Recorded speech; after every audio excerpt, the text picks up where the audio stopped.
मैं अमितेश कुमार अपने YouTube channel कुछ क्लासेज में सभी प्रिय विद्यार्थियों का स्वागत करता हूं। जैसे कि हम लोग आरआरबी ग्रुप डी का प्रीवियस पेपर कर रहे हैं। ये जो प्रीवियस पेपर हो रहा है ये बस ग्रुप डी के लिए नहीं है, आगामी जितने पेपर होने वाले हैं सभी में इससे प्रश्न पूछे जाएंगे। ये बहुत महत्वपूर्ण सीरीज चल रहा है जिसका नाम है रफ्तार सीरीज। इसका क्या नाम है? रफ्तार सीरीज। आज की ये चौथी क्लास है और इस क्लास में शुरू से लेकर लास्ट तक बने रहेंगे, तभी ये प्रश्न करने में मजा आएगा और पढ़ने में भी मजा आएगा। तो आइए आज का पहला प्रश्न है हमारा। पहला प्रश्न कह रहा है कि तलचर प्रसिद्ध है। ये तलचर नहीं है, ये तालचर नहीं है, ये तलचर है। क्या है? तलचर। तलचर प्रसिद्ध है किसके लिए? तो कोयला के लिए। तलचर किसके लिए प्रसिद्ध है? कोयला के लिए। ये तलचर किस राज्य में पड़ता है? तो उड़ीसा। कौन सा राज्य है? उड़ीसा, है ना? उड़ीसा।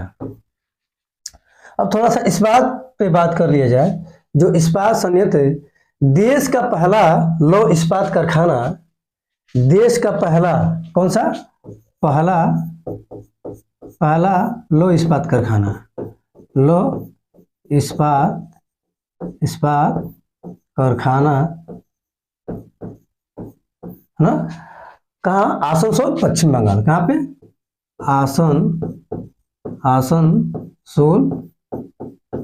आसनसोल पश्चिम बंगाल, है ना? आसनसोल पश्चिम बंगाल। देश का पहला ये लौह इस्पात कारखाना था। कब इसका स्थापना हुआ था? 1874 में। 1874 में इसकी स्थापना हुई थी। और जब देखा गया तो दूसरी पंचवर्षीय योजना द्वारा, कौन सी? दूसरी ये कौन सी थी? दूसरी पंचवर्षीय योजना 1956 से 1961 तक चलती है। कब तक चलती है? 1956 से 1961 तक ये चलती है। प्रत्येक 5 वर्ष के अंतराल पर ये पंचवर्षीय योजना आती है। तो ये जो पंचवर्षीय योजना थी, इसके तो 3 इस्पात संयंत्रों को स्थापित किया था अलग अलग देशों की सहायता से। जैसे कि पहला था आपका भिलाई इस्पात, ये भिलाई वाला था। पहला कौन था? भिलाई, है ना? ये जो भिलाई इस्पात संयंत्र था, तो भिलाई संयंत्र ये कहाँ पे है? ये छत्तीसगढ़ में। कहाँ पे? छत्तीसगढ़। ये छत्तीसगढ़ में है। और ये दूसरी पंचवर्षीय योजना द्वारा लागू हुआ था 1955 में। कब? 1955 में। और इसकी सहायता से, किसकी सहायता से? तो रूस की सहायता से। किसकी सहायता से? रूस की सहायता से। जो ये भिलाई संयंत्र था छत्तीसगढ़ वाले 1955 में स्थापित हुआ। किसकी सहायता से? तो रूस की सहायता से। फिर एक आता है हिंदुस्तान स्टील लिमिटेड। कौन सा? Hindustan Steel limited Rourkela. कौन सा? राउरकेला, है ना? राउरकेला कहाँ पे? ये उड़ीसा में। उड़ीसा में। ये शुरू से हम लोग पढ़ते आए हैं। राउरकेला इस्पात संयंत्र कहाँ पे? उड़ीसा में। ये कब? 1959 में। ये 1959 में आता है। और किसकी सहायता से? ये जर्मनी की सहायता से। किसकी सहायता से?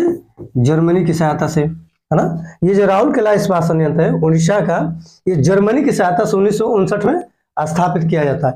फिर एक आता है हिंदुस्तान स्टील लिमिटेड दुर्गापुर। कौन सा? ये दुर्गापुर। Hindustan Steel Limited Durgapur. ये कहाँ पे? ये है आपका पश्चिम बंगाल। कहाँ पे? पश्चिम बंगाल। इसकी स्थापना कब होती है? तो 1962 में ब्रिटेन की सहायता से। 1962 में इसकी सहायता कौन करता है? ब्रिटेन। कौन करता है? ब्रिटेन। ये जो तीनों इस्पात संयंत्र है किसी न किसी देश की सहायता से लगे हुए हैं। जैसे कि पहला कौन सा? छत्तीसगढ़ 1955 में रूस की सहायता से। दूसरा राउरकेला उड़ीसा 1959 जर्मनी की सहायता से। तीसरा दुर्गापुर पश्चिम बंगाल 1962 ब्रिटेन की सहायता, है ना?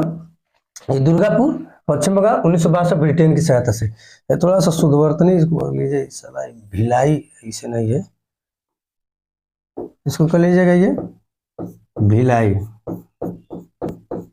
कौन सा भिलाई, छत्तीसगढ़ वाला है ना। और फिर ये तृतीय पंचवर्षीय योजना दोहराया जाता है, हम लोग जो पढ़ते हैं बोकारो स्टील प्लांट, कौन सा, ये कौन सा, ये तृतीय पंचवर्षीय योजना द्वारा, तृतीय पंचवर्षीय, ये प्रश्न पूछ देता है, पंचवर्षीय योजना द्वारा, योजना इसके द्वारा आता है बोकारो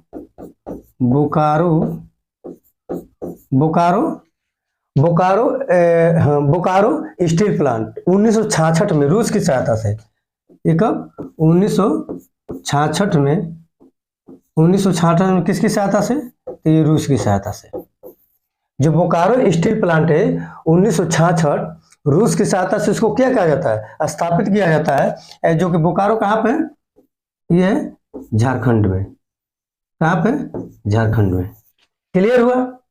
ये पूछ देगा प्रश्न कि ये तृतीय पंचवर्षीय योजना द्वारा कौन सा इस्पात संयंत्र यानी कि कौन सा स्टील प्लांट स्थापित किया गया था, तो बोकारो स्टील प्लांट स्थापित किया गया था, कहाँ पे, तो झारखंड में 1964 में। कब किया गया था ये, 1964 में। किसकी सहायता से, तो रूस की सहायता से। भिलाई छत्तीसगढ़ 1955 रूस की सहायता से। राउरकेला उड़ीसा 1959 जर्मनी की सहायता से। दुर्गापुर पश्चिम बंगाल 1962 ब्रिटेन की सहायता से। ये द्वितीय पंचवर्षीय योजना वाले हैं, ये तृतीय पंचवर्षीय योजना है। क्लियर हुआ। ऑप्शन नंबर सी सही हो जाएगा। अब अगले प्रश्न में चलते हैं। अगला प्रश्न है हमारा, अगला प्रश्न है यक्षगान कहाँ का लोक नृत्य है, महाराष्ट्र, कर्नाटक, गुजरात और असम। यक्षगान कहाँ का लोक नृत्य है, तो कर्नाटक का। कहाँ का लोक नृत्य है, कर्नाटक का। कर्नाटक में और अन्य भी लोक नृत्य हैं, जैसे हुट्टारी है, सुग्गी है। कौन सा है, एक है हुट्टारी, है ना, एक है सुग्गी। कौन सा है, सुग्गी। ये सभी क्या है, ये कर्नाटक के लोक नृत्य है। कुनीथा है, कौन सा है, कुनीथा। कौन सा है, कुनीथा भी है ना। ये सभी कहाँ है, ये कर्नाटक के लोक नृत्य है। लंबी है, ये कौन सा है, लांबी है। लांबी क्या है, ये कर्नाटक का लोक नृत्य है। और जो महाराष्ट्र में चले जाएंगे, महाराष्ट्र में तलावड़ी, डांडी, काला, दशावतार, है ना। ये सभी कहाँ है, महाराष्ट्र के लोक नृत्य। कौन कौन सा, लावड़ी, है ना, एक तो है लावड़ी, सॉरी एक है आपका, इसको सही कीजिएगा, लावड़ी, है ना। एक है लावड़ी, डिंडी, लावड़ी, डिंडी, और कौन सी है, डिंडी, है ना। ये डिंडी, लावड़ी, डिंडी, काला, ये सभी कहाँ का लोक नृत्य है, ये लोक नृत्य महाराष्ट्र का, है ना। लावड़ी, डिंडी, काला कहाँ का लोक नृत्य है, महाराष्ट्र का। एक दोही कला दशावतार है, क्या है एक इसी का दोही कला दशावतार,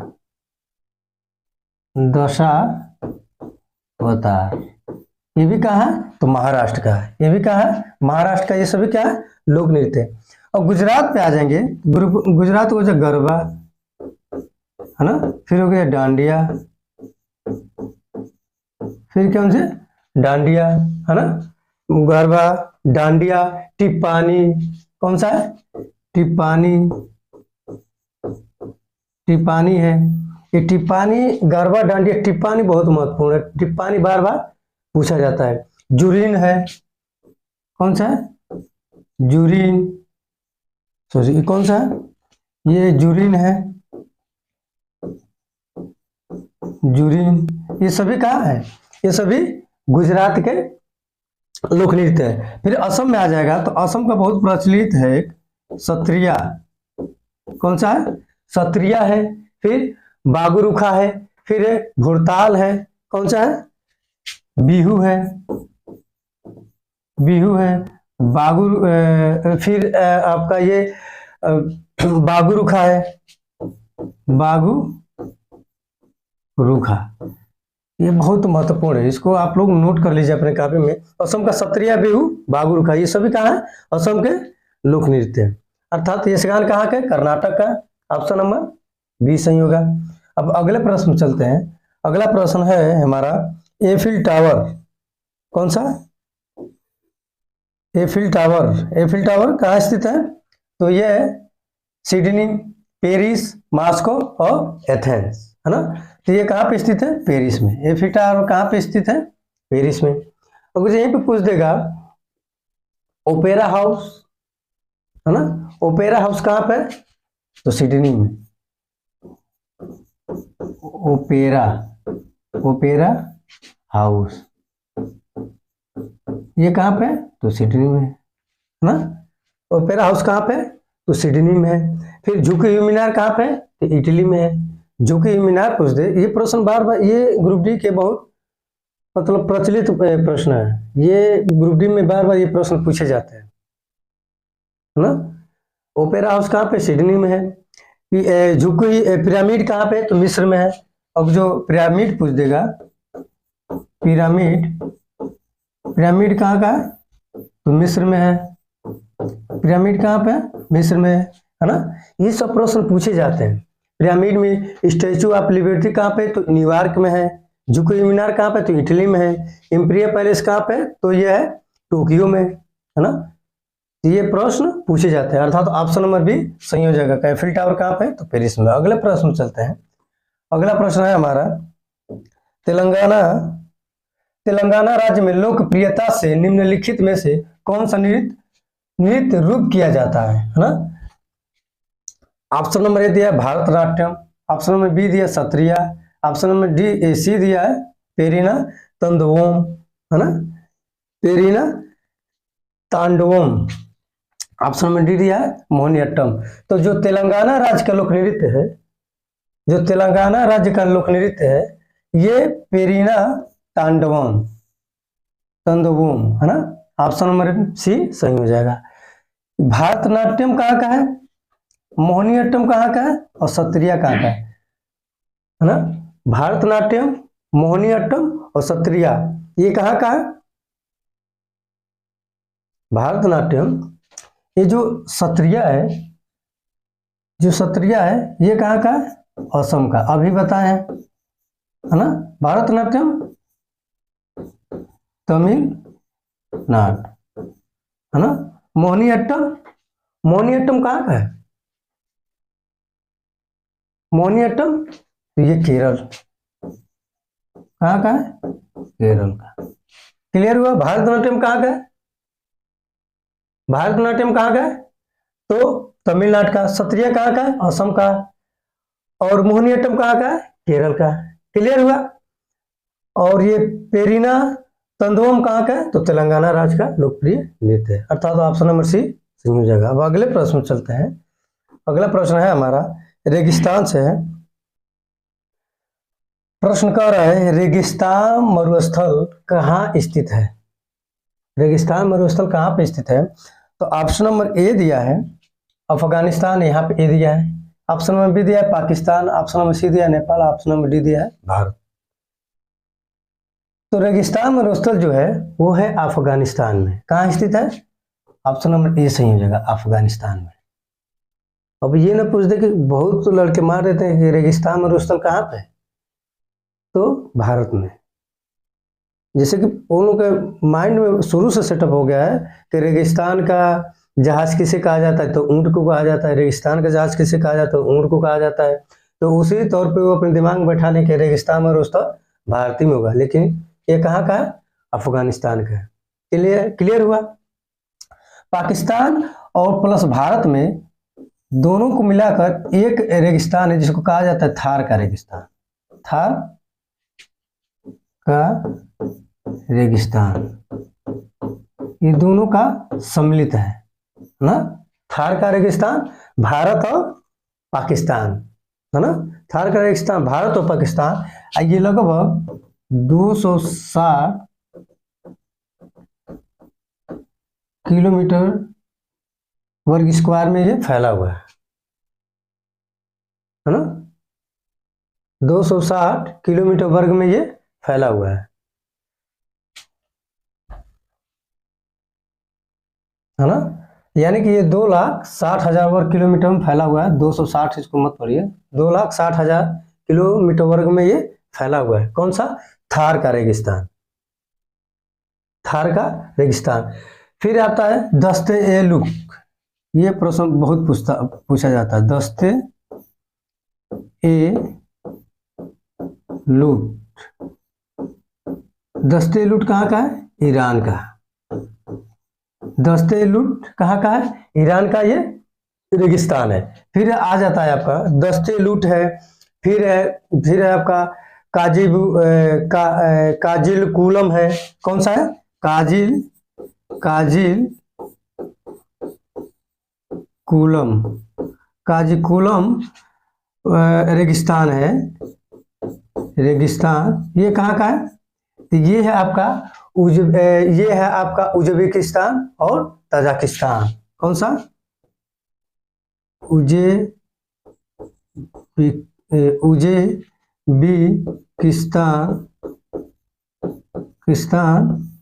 और प्लस तजाकिस्तान,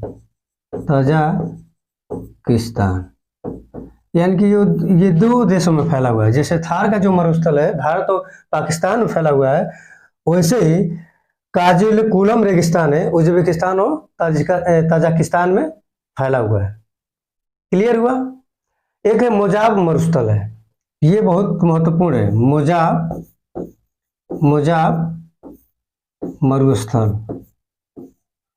मरुस्थल ये कहाँ पे? ये है आपका कैलिफोर्निया में, कैलिफोर्निया। कहाँ पे? ये कैलिफोर्निया में। जो मोजाब मरुस्थल है ये कहाँ पे? कैलिफोर्निया में। थार मरुस्थल भारत और पाकिस्तान की सीमा पे है। रेगिस्तान मरुस्थल कहाँ पे? तो ये अफगानिस्तान में। क्लियर हुआ? अर्थात ऑप्शन नंबर ए सही हो जाएगा कि जो रेगिस्तान मरुस्थल है वो अफगानिस्तान में। ये जो नेपाल है, नेपाल तो ये सभी क्या है? ये तो पहाड़ी इलाका है। नेपाल ये क्या है? ये तो पहाड़ी इलाका है, जिसके कारण वहां पर रेगिस्तान पाने की कम संभावना है। अर्थात ऑप्शन नंबर ए सही हो गया। अब अगले प्रश्न चलते हैं। अगला प्रश्न है हमारा, अंटार्कटिका के सर्वोच्च पर्वत पर चढ़ने वाली दुनिया की पहली दिव्यांग महिला कौन है? तो ये बताइए, जो अंटार्कटिका की सर्वोच्च चोटी है वो कौन सी है? तो विंसिफ, कौन सी है? विंसिफ माफिक। कौन सी है? विंसिफ माफिक। ये अंटार्कटिका की सबसे ऊंची चोटी है ना। और इस पे चढ़ने वाली दुनिया की पहली दिव्यांग महिला, दिव्यांग अर्थात विकलांग महिला कौन से? तो अरुणा सिन्हा है। कौन सी है? अरुणा सिन्हा है। अर्थात ऑप्शन नंबर ए सही हो जाएगा। कौन सी है? अरुणा सिन्हा है। अगर जी यहीं पे पूछ दे तो कौन सा है? अरुणिमा सिन्हा है। कौन है?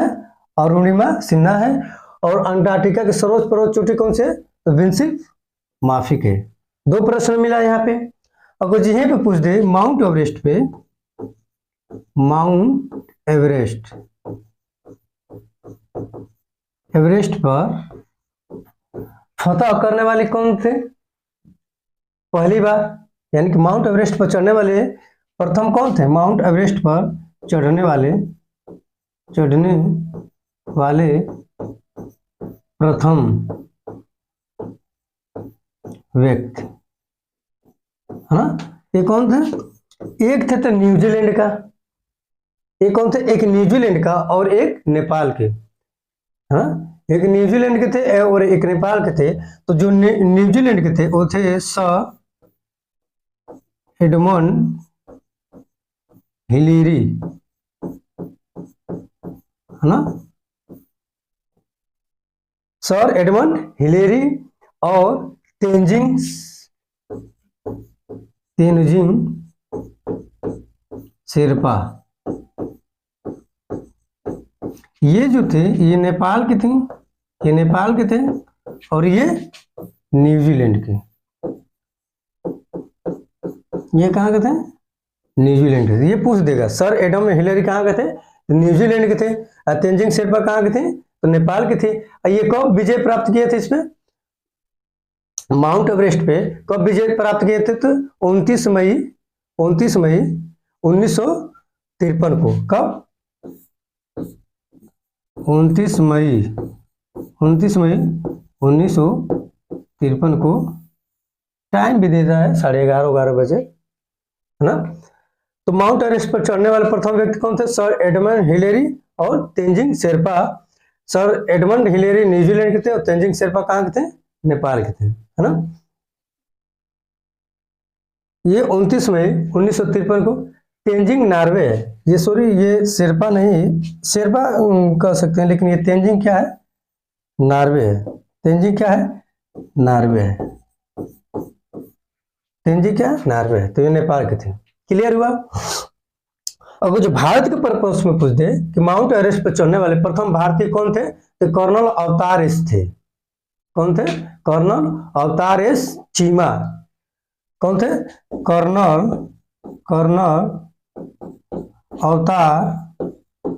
अवतार एस चीमा,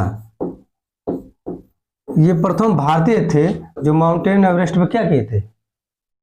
फतह प्राप्त किए थे। ये प्रथम भारतीय कर्नल अवतार एस चीमा।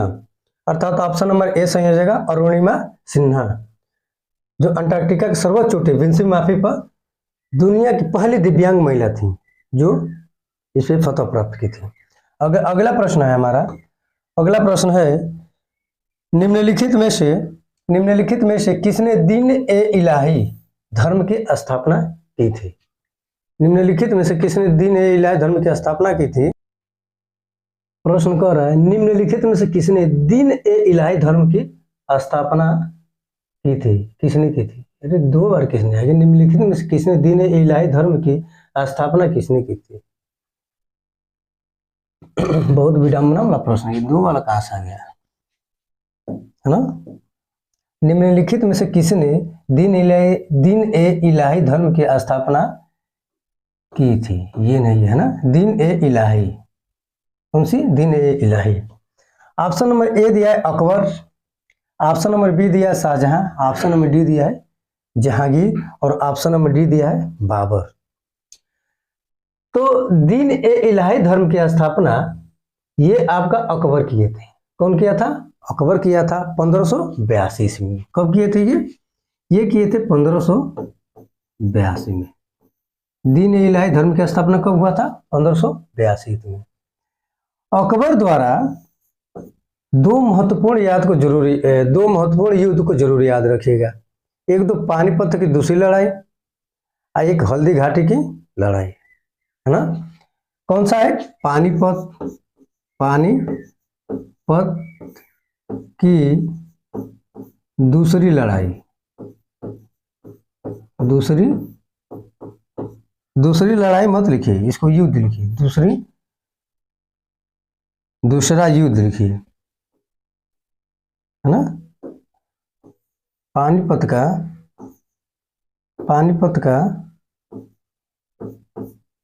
दूसरा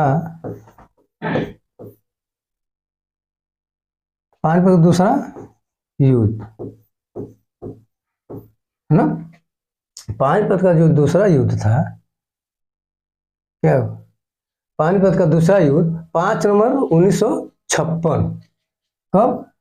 5 नवंबर, ये बढ़िया से याद कर लीजिएगा। 5 नवंबर 1956 अकबर और हेमू के बीच हुआ था। कौन कौन के बीच हुआ था? ये बड़ी महत्वपूर्ण है। अकबर और क्या रहे? हेमू रहे, है ना। इन दोनों के बीच में हुआ था पानीपत के दूसरा युद्ध। अगर जी यहीं पर पूछ दे हल्दी घाटी वाला, कौन सी? हल्दी घाटी, हल्दी घाटी से समझ में आ गया। हल्दी घाटी का युद्ध ई कौन कैले रहे? ई कैले रहे अकबर और महाराणा प्रताप। ये भी डेट याद रखेगा, 18 जून 1576। 1576 अकबर प्लस महाराणा प्रताप।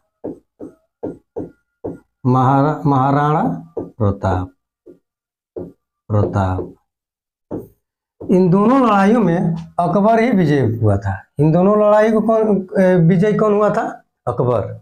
दोनों लड़ाई में विजय कौन हुआ था? अकबर। अकबर का एक बहुत प्रसिद्ध संगीतकार था तानसेन। कौन सा प्रसिद्ध संगीतकार कौन था? तानसेन। तानसेन अकबर का बहुत बड़ा एक प्रसिद्ध संगीतकार था। और एक प्रसिद्ध चित्रकार कौन था? अबूद रसद। कौन था? अबूद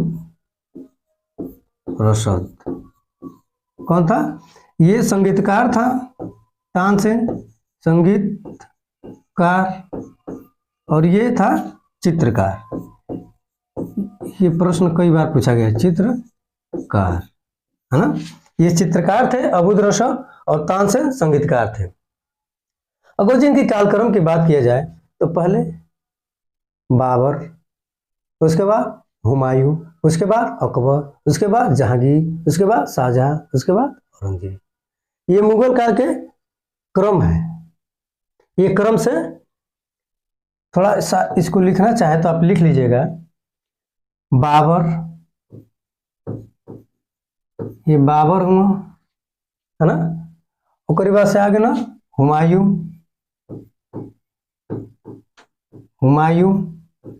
है ना। उसके बाद से आगे थे अकबर,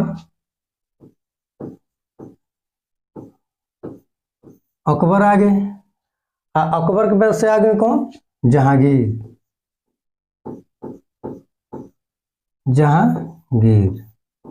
है ना। उसके बाद से आगे थे शाहजहां अथवा औरंगजेब। शाहजहां और फिर औरंगजेब।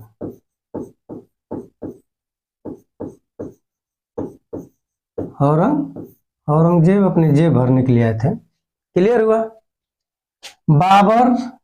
बाबर के बाद साहिल आदमी हुमायूं पर, हुमायूं के बाद अकबर पे, अकबर के बाद जहांगीर पे, जहांगीर से सीधे शाहजहां, और शाहजहां से औरंगजेब, औरंगजेब से खत्म, है ना।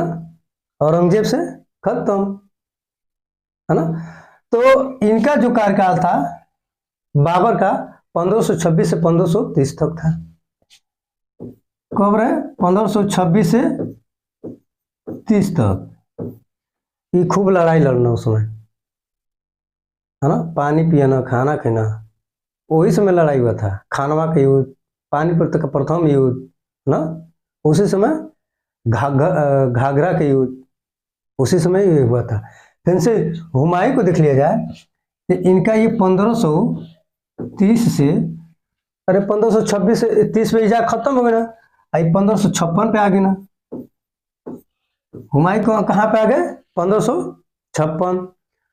अकबर 1556 से ये चालू हुए अकबर, और सीधे ये आके रुके 1605। 1605 हो जाए। यहाँ पे प्रश्न पूछ दिया जाए कि ईस्ट इंडिया कंपनी की स्थापना किसके शासन काल में हुई थी? तो किसके शासन काल में हुई थी? तो अकबर के। किसके शासन काल में हुई थी? तो अकबर के। ईस्ट इंडिया कंपनी की स्थापना 1600 ईस्वी में होती है। 1556 से लेकर 1605 ईस्वी में इनका शासन काल चलता है। तो इसलिए ईस्ट इंडिया कंपनी की स्थापना 1600 ईस्वी में अकबर के शासन काल में होती है। आई जो जहांगीर हैं ये 1605 से लेके ये 27 तक चलते हैं। ये 1627 तक ये अपना काम धाम खूब बढ़िया से शासन चलाते हैं। फिर ये जो शाहजहां है ये 1627 से लेके ये 1627 से लेके, इसको आप लोग क्लियर कर लीजिएगा। ये बहुत डेट बहुत महत्वपूर्ण है। 1627 से लेकर, है ना, किसका, शाहजहां का, 1627 से लेकर 1657 तक। ये कौन रहा ना, शाहजहां रहा। 58 से लेकर 1707 तक कौन था, 1658 से 1707 पे पाया। ये क्या रहा, औरंगजेब रहना। क्लियर हो गया। बाबर, हुमायूं, अकबर, बहू आजा,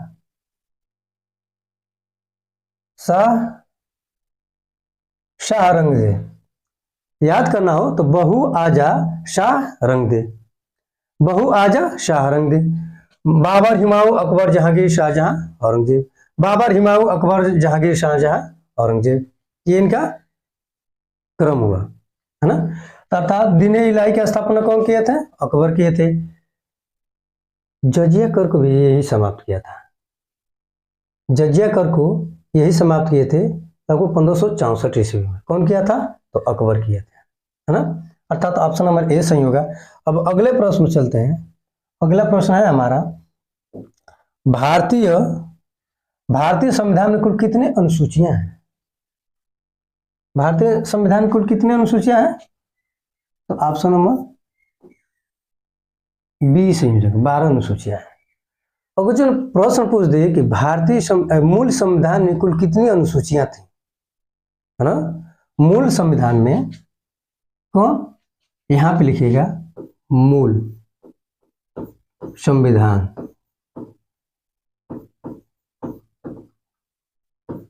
संविधान में अनुसूचियां कितनी थी,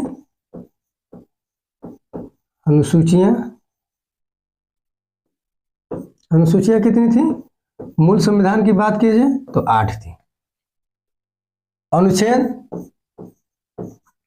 अनुच्छेद कितने थे, तो अभी भी 395। अनुच्छेद कितने, 395। अभाग जो वर्तमान में है, वर्तमान में भाग कितने हैं, 22। लेकिन अगर जो वर्तमान में भाग की बात की जाए तो ये 26 है। जैसे कि क अ क कैसे बढ़ा दिया गया है, तो अगर उनका ओवरऑल गिना जाए तो भाग 26 हो जाएंगे। लेकिन वैसे पूछ दिया जाएगा कि मूल संविधान कुल कितने भाग हैं, तो 22 है। मूल संविधान कुल कितने अनुच्छेद हैं, 395। और मूल संविधान कुल कितनी अनुसूचियां थी, तो 8। उसके बाद से 4 अनुसूचियों का मतलब 4 संशोधन करके इसमें जोड़ा गया। 9वीं अनुसूची, 10वीं अनुसूची, 11वीं अनुसूची और 12वीं अनुसूची। तो ये जो 9वीं अनुसूची है, ये प्रथम संविधान संशोधन है। कौन सा है, प्रथम संविधान संशोधन। कब हुआ था ये, 1951 में। प्रथम संविधान संशोधन द्वारा 1951 में 9वीं अनुसूची को क्या किया गया था, जोड़ा गया था। 10वीं अनुसूची को आपका जोड़ा गया था, 10वीं अनुसूची को 52वां संविधान संशोधन। कौन सी, 52वां 52 52वां संविधान संशोधन। ये कब हुआ था, 1985 में। 1985 को। ये दल बदल से संबंधित है। किससे है, दल बदल। दल बदल जानते हैं ना, है, दल बदल। कोई राजनेता है, मान लीजिए कि आज भाजपा में है, मान लीजिए कोई नेता सपा में है, भाजपा जीत गई, और ये मतलब आज या कोई निर्दल प्रत्याशी है, जीता हुआ है, तो कोई पार्टी अपने आप में अपने तरफ बुला लेगी, तो क्या है, दल बदल हो गया। फिर आपकी 11वां संविधान 11वीं अनुसूची को जोड़ा गया था आपका 73वां। कब जोड़ा था, 73वां संविधान संशोधन 1992। 11वां को जोड़ा गया था, 73वां संविधान संशोधन 1992। ये पंचायती राज से संबंधित है। किससे, पंचायती राज। ये पंचायती राज से संबंधित है। फिर ये जो 12वीं अनुसूची जोड़ी गई थी, ये हुआ था 74वां संविधान संशोधन ये कब हुआ था? ये भी हुआ था 1992 में, और ये नगर पालिका से संबंधित है। किससे संबंधित है? नगर पालिका। किससे संबंधित है? ये है नगर पालिका। नगर, ई फो कहाँ आ रहा है, फालिका लिखिएगा। नगर पालिका किससे संबंधित है? नगर पालिका से संबंधित है। क्लियर हुआ? क्लियर हुआ ना? तो नौवीं अनुसूची में ये प्रथम संविधान संशोधन हुआ था 1951 में। ये जो 11वीं अनुसूची है ना, ये जो 11वीं अनुसूची है, इसमें कुल 29 विषय दिए गए हैं। कितने? 29 विषयों पर यह काम किया गया है। जो ये 12वीं अनुसूची है, इसमें कुल 18 विषयों पर काम किया गया है। ये प्रश्न पूछ देता है ना? ये प्रश्न पूछ देता है कि जो 12वीं अनुसूची है, कुल 18 विषयों पर काम किया गया है, और जो ये जो 11वीं अनुसूची है, जो पंचायती राज के लिए 29 विषयों पर काम किया गया है। क्लियर हुआ? अब प्रश्न पूछ देगा, मूल संविधान कुल कितने अनुसूचियां थी? तो 8 थी। वर्तमान संविधान कुल कितनी अनुसूचियां हैं? तो 12 है। 9, 10, 11, 12 को संविधान संशोधन करके जोड़ा गया। नौवें अनुसूची प्रथम संविधान संशोधन 1951 द्वारा जोड़ा गया। फिर 10वीं अनुसूची को 52वां संविधान संशोधन 1985 में जोड़ा गया, जो दल बदल से संबंधित है। फिर आपका 11वीं अनुसूची को 73वां संविधान संशोधन 1992 द्वारा जोड़ा गया, जो पंचायती राज से संबंधित है। इसमें कुल 29 विषय हैं। फिर 12वीं अनुसूची को 74वां संविधान संशोधन 1992 द्वारा जोड़ा गया, जिसमें नगर पालिका से संबंधित है, जिसमें कुल कितने? 18 विषय सम्मिलित है। क्लियर हुआ? अर्थात ऑप्शन नंबर बी सही हो गया। भारतीय संविधान में कुल कितने अनुसूचियां हैं? तो 12 है। अब अगले प्रश्न में चलते हैं। अगला प्रश्न है हमारा, स्वतंत्र भारत की संविधान सभा के अध्यक्ष कौन थे? है ना?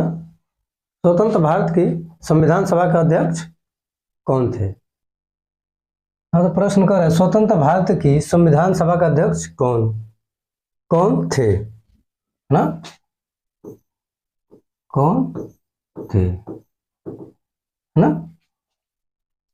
तो doctor Bhimrao Ambedkar, doctor Rajendra Prasad, KM. Munshi, सी राजगोपालाचारी।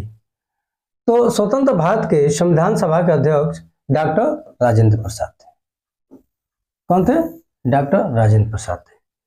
संविधान सभा की प्रथम बैठक, इसको नोट कीजिएगा, संविधान सभा की प्रथम बैठक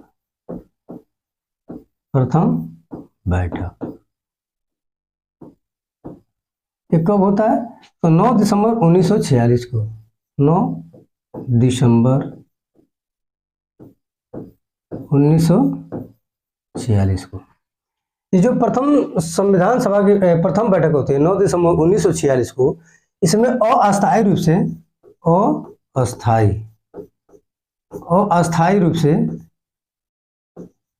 से अध्यक्ष कौन बनते हैं? अध्यक्ष आपका बनते हैं डॉक्टर सच्चिदानंद सिन्हा। इनको चुना जाता है, क्योंकि सबसे ये बुजुर्ग रहते हैं। डॉक्टर सचिदा,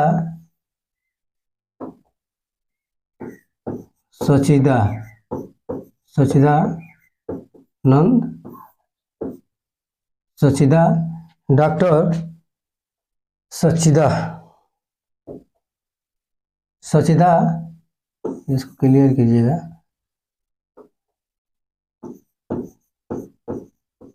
सच्चिदानंद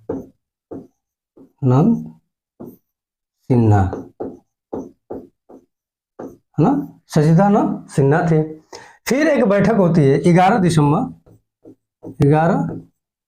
दिसंबर 1946 में।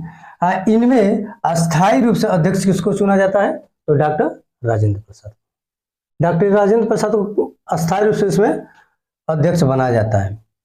11 दिसंबर 1946 को दूसरी बैठक होती है। कौन बैठक होती है संविधान सभा की? दूसरी बैठक होती है, प्रथम में कौन चुने जाते हैं और अस्थायी रूप से डॉक्टर सचिदानंद सिन्हा चुने जाते हैं। और दूसरी बैठक में स्वतंत्र रूप से 11 दिसंबर 1946 को होता है, डॉक्टर राजेंद्र प्रसाद को चुना जाता है। क्लियर हुआ। ये जो डॉक्टर भीमराव अम्बेडकर थे ये प्रारूप समिति के अध्यक्ष थे।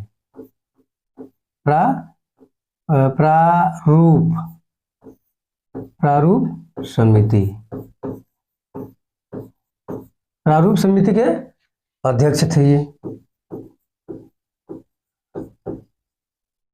अध्यक्ष। इसी को कहा जाता है पांडुलेखन समिति, है ना। तो डॉक्टर भीमराव अम्बेडकर प्रारूप समिति के अध्यक्ष थे। BN राव संविधान सभा का संवैधानिक क्या थे, सलाहकार थे। जो BN राव थे संविधान सभा का क्या थे, संवैधानिक सलाहकार थे। अर्थात स्वतंत्र भारत के संविधान सभा के अध्यक्ष कौन थे, तो डॉक्टर राजेंद्र प्रसाद। अब अगले प्रश्न में चला जाए। अगला प्रश्न हमारा कह रहा है कि 2002 में किस संविधान संशोधन द्वारा शिक्षा को मूल अधिकार में शामिल किया गया। बहुत महत्वपूर्ण प्रश्न है। कब शामिल किया गया, तो 86वां संविधान संशोधन कब होता है, 2002 में।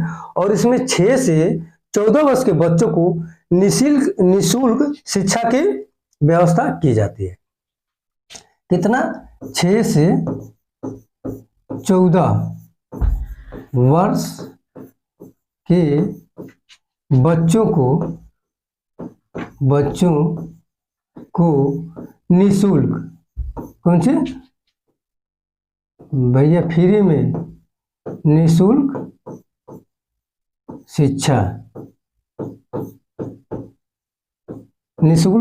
के प्रावधान की जाती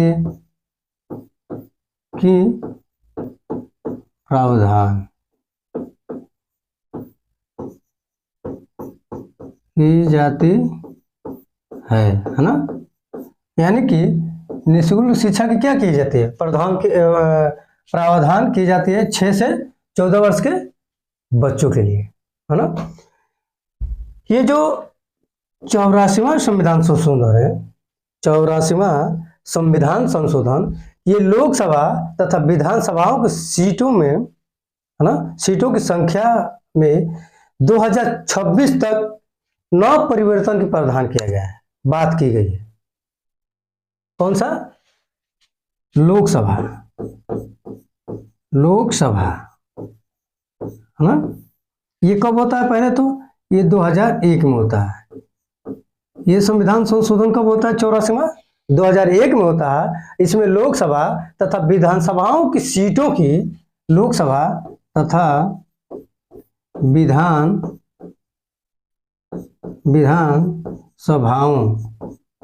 लोकसभा तथा विधानसभाओं की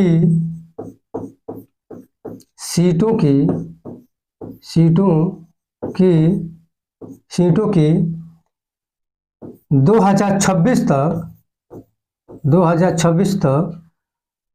2026 तक परिवर्तन न करने की बात की गई है। परिवर्तन न करने की बात की गई है ना। 2026 तक, कब तक, 2026 तक लोकसभा तथा विधानसभाओं की सीटों की 9 परिवर्तन करने की बात की गई है 2026 तक। जो 42वां संविधान संशोधन है, ये बहुत महत्वपूर्ण संशोधन है, 1976 में होता है। इसमें प्रस्तावना में समाजवादी, धर्मनिरपेक्ष, एकता और अखंडता शब्द जोड़े गए हैं। क्योंकि ये जब संविधान संशोधन पढ़ा जाएगा, ये बहुत महत्वपूर्ण संशोधन है। इससे प्रश्न बार बार पूछे जाते हैं, है ना। तो इसमें प्रस्तावना में कौन कौन सा शब्द, समाजवादी, है ना। फिर एक आता है धर्मनिरपेक्ष,